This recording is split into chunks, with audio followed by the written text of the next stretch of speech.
sithi masithatha siyabantu uthola ukuthi dokotela izobulala iappetite yemizwa ye-sex. Ngokudabukisa kakhulu ikhona and imningi akusiwona ukuthi umuthi owodwa wesifo esisodwa izifo eziningi nemithi eminingi enenkinga efanayo and okubhlungu okunye okudabukisayo ukuthi labantu laba bayiphuzayo basuke bengaqondi nokuqonda ukuthi iyona lemithi eyenza lenkinga lezi ababhekene nabo. Yebo ikhona nje eminingi impela kakhulu. Yeah. All right. So ngamela mhlawumbe uthi uyigweme ngikhuluma kwi-situation yomuntu yena ngoba omunye akazomtshela partner wakhe ukuthi ingenxa yokuthi ngidla imithi kanjalo njalo. So esimene njengaleso inongayenza ukuze iqhubeke isebenze igazi liflowe ube excited whether umuntu wesifazane or ngowesilisa ulangazelela isex.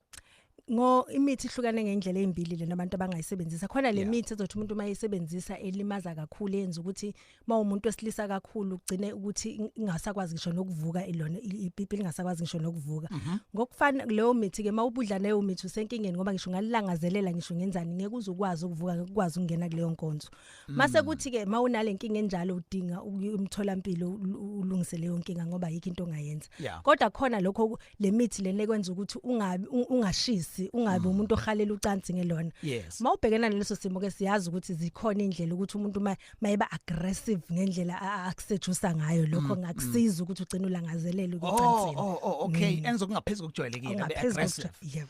All right. Siyazi ukuthi umzimba womuntu udaleke ngendlela ehlukene yokuthi you have inyawo ngoba kufanele ukuthi uhambe ngazo. You have ama parts athile omzimba okumele a-stretch. Ekuphileni komuntu nje i-sex ibaleke kangakanani ekutheni yize uthatha le medication but kubalekile ukuthi ayibe khona ibaleke ngaleyo ndlela leyo ukuthi can it not be ukuthi vele for the next 10 years or impilo yakho yonke usuzobuthatha le medication because of isifo sakho then vele ukhohlwe iyona ibaleke kangakanani ukuthi nayo ayiqhubeke ibe khona noma ingahlala nje ingabikho.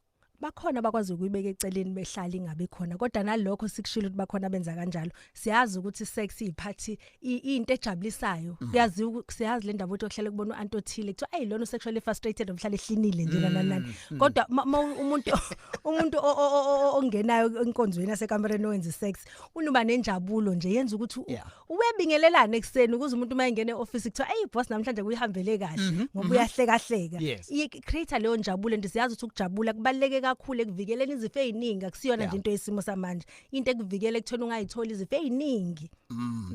Right. So wena ke okumuntu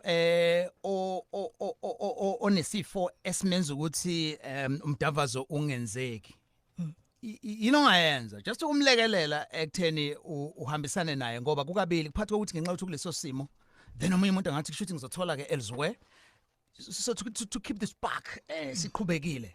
Doc okokuqala okujabulisa kakhulu ukuthi le mithi eminingi ezivimbela ukuthi singakwazi ukungena kule nkonzo ukungena ukuthi sishaye umdavazo leyo mithi eminingi akhona ama alternatives ungakwazi ukusebenzisa ezinye izinto ezingenza ukuthi uqhubeke ulapheka isifo uqhubeke nanocansi so moke wabona ukuthi manje lokho ngaqala lo muthi ngathi akusahambi kahle hle phindela kumuntu okunike lo muthi umtshela ukuthi lo ngihlupha ngalokho isikhathi esiningi kunokuthila ngakunika khona eceleni khona ke izifo ezithile la ukuthi kumele uthathe leyo nto makunjalo supportana ingqondo ngoba isikhathi esiningi izinto esizwe supportana ingqondo nawe ke ungafaki i-pressure extra ukuthi usuyalidemanda lolu cansi umdavazo ongenzeki la ekhaya usuyawudemanda ngoba lokho kuyalimaza kuzomenza kumenza ukuthi eshone phansi evele phansi. Okay.